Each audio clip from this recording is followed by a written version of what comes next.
എല്ലാവർക്കും പുതിയൊരു ക്ലാസ്സിലേക്ക് സ്വാഗതം. നമ്മൾ ഇന്നൊരു PSC കോഡ് ക്ലാസ് ആണ് നോക്കുന്നത്. റഷ്യൻ വിപ്ലവവും അതുമായിട്ട് ബന്ധപ്പെട്ട കൃതികളും അത് എഴുത്തുകാരും അത് നമുക്ക് എങ്ങനെ ഒരു ഈസി ട്രിക്കിലൂടെ പഠിക്കാമെന്ന് നോക്കാം. കോഡിലേക്ക് കടക്കുന്നതിന് മുന്നേ നമുക്ക് പഠിക്കാനുള്ള എഴുത്തുകാരും കൃതികളും ഏതൊക്കെയാണെന്ന് നോക്കാം. ഒന്നാമത് ലിയോ ടോൾസ്റ്റോയ്, യുദ്ധവും സമാധാനവും, അന്ന കരീനീന. മാക്സിം ഗോർക്കി, അമ്മ. ദസ്തയേവ്സ്കിയുടെ കുറ്റവും ശിക്ഷയും. Anton Chekhov, ward number 6. Ivan Turgenev, fathers and sons. ഇത്രയും കൃതികളാണ് നമ്മൾ ഇന്ന് കോഡിലൂടെ പഠിക്കുന്നത്. ആദ്യത്തെ കൃതി ലിയോ ടോൾസ്റ്റോയിൻ്റെ ആണ്, യുദ്ധവും സമാധാനവും, അന്ന കരീനീന. അതിൻ്റെ കോഡ് എന്താണെന്ന് നമുക്ക് നോക്കാം. അന്നയ്ക്ക് യുദ്ധത്തിൽ നിന്ന് സമാധാനം കിട്ടാൻ ടോയ്സ് വാങ്ങിക്കൊടുത്തു.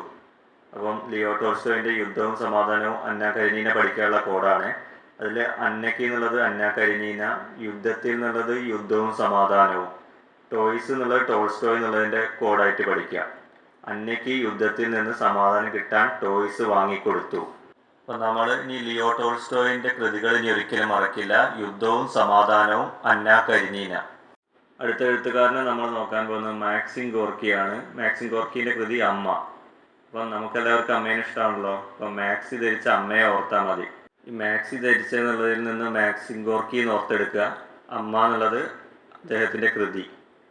അപ്പോൾ മാക്സി ധരിച്ച അമ്മ, മാക്സിം ഗോർക്കി അമ്മ, അത് നമ്മൾ പഠിച്ചു കഴിഞ്ഞു കേട്ടോ. നമുക്കിനി അടുത്ത കൃതി പഠിക്കാം. ദസ്തയേവ്സ്കിയുടെ കുറ്റവും ശിക്ഷയും. അതിൻ്റെ കോഡാണ് വിസ്കി അടിച്ച് കുറ്റം ചെയ്താൽ ശിക്ഷ കിട്ടും. ഈ വിസ്കി എന്നുള്ളതിൽ നിന്ന് നമുക്ക് ദസ്തയേവ്സ്കി എന്നുള്ള പേര് കിട്ടണം.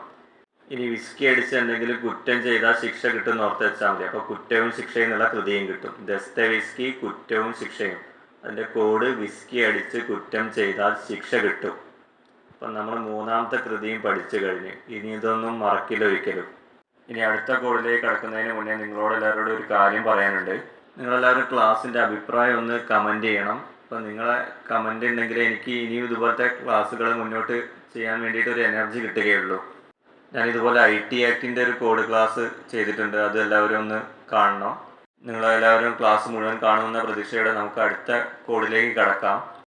അടുത്ത കൃതിയാണ് ആൻഡൺ ചെക്കോവിൻ്റെ വാർഡ് നമ്പർ 6. അതിൻ്റെ കോഡ് എന്താണെന്ന് നോക്കാം. ആൻ്റണി ചെക്കപ്പിന് പോയത് വാർഡ് നമ്പർ 6-ലാണ്.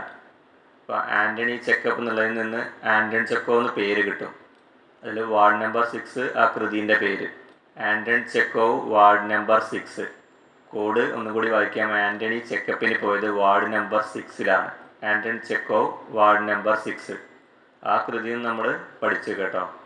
അപ്പോൾ ഇതിനൊന്നും മറക്കില്ല, മനസ്സിൽ ഉറപ്പിച്ചിട്ട് തന്നെ പഠിക്കുക. ലാസ്റ്റ് കൃതിയാണ് ഇവാൻ തുർഗനേവിൻ്റെ ഫാദേഴ്സ് ആൻഡ് സൺസ്. അപ്പോൾ അതിൻ്റെ കോഡ് ഇവൻ ഫാദറിനെയും സണ്ണിനെയും തുറുങ്കിലടച്ചു.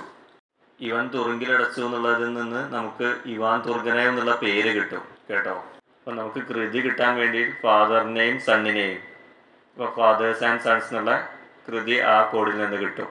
അപ്പോൾ Ivan Turgenev, fathers and sons, code ഇവൻ ഫാദറിനെയും സണ്ണിനെയും തുറുങ്കിലടച്ചു. അപ്പോൾ ഇത്രയും കൃതികളാണ് നമ്മൾ കോഡിലൂടെ പഠിച്ചത്. ടോൾസ്റ്റോയ് കൃതികളൊക്കെ ഇമ്പോർട്ടൻ്റ് ആണ് കേട്ടോ. അത് പലപ്പോഴായിട്ട് നമ്മൾ PSCയിൽ ആവർത്തിച്ചിട്ട് ചോദിച്ചിട്ടുണ്ട്. പിന്നെ അതുപോലെ തന്നെ ഈ ഡിഗ്രി പ്രിലിംസിനൊക്കെ ഈ കൃതികളൊക്കെ ചോദിക്കാൻ ചാൻസ് ഉണ്ട്. ഒന്നില്ലെങ്കിൽ ചേരുംപടിയൊക്കെ ചേർത്ത് ചോദിക്കാൻ സാധ്യതയുണ്ട്. അപ്പോൾ അങ്ങനെയാണെങ്കിൽ നമ്മൾ ഈ കോഡ് ഓർത്ത് വെച്ചാൽ മതിയല്ലോ, നമുക്ക് ഈസി ആയിട്ട് മാർക്ക് സ്കോർ ചെയ്യാൻ പറ്റും. അതോടൊപ്പം തന്നെ നമുക്ക് 2 പോയിന്റും കൂടി പഠിക്കാൻ. ഈ ലിയോ ടോൾസ്റ്റോയിനെയാണ് റഷ്യൻ വിപ്ലവത്തിൻ്റെ പ്രവാചകൻ എന്ന് വിളിക്കുന്നത്.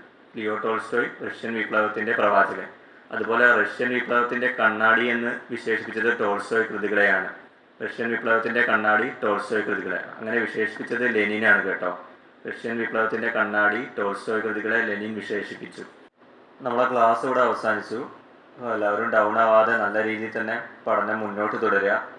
മലയാളത്തിനും ഇംഗ്ലീഷിനും പ്രാധാന്യം കൊടുത്തുകൊണ്ട് ഒരു PYQ സെക്ഷൻ ഞാൻ ചെയ്യുന്നുണ്ട്. അപ്പം ചാനൽ എല്ലാവരും സബ്സ്ക്രൈബ് ചെയ്യുക. അപ്പോൾ ഈ വീഡിയോ നിങ്ങൾക്ക് ഇഷ്ടപ്പെട്ടിട്ടുണ്ടെങ്കിൽ ലൈക്ക് ചെയ്യുക. പിന്നെ മറ്റു കൂട്ടുകാർക്ക്, PSC പഠിക്കുന്ന മറ്റു കൂട്ടുകാർക്ക് ഷെയർ ചെയ്ത് കൊടുക്കുക. എല്ലാവർക്കും നല്ലൊരു ദിനം ആശംസിച്ചുകൊണ്ട് ഞാൻ എൻ്റെ ക്ലാസ് ഇവിടെ അവസാനിപ്പിക്കുന്നു. Thank you.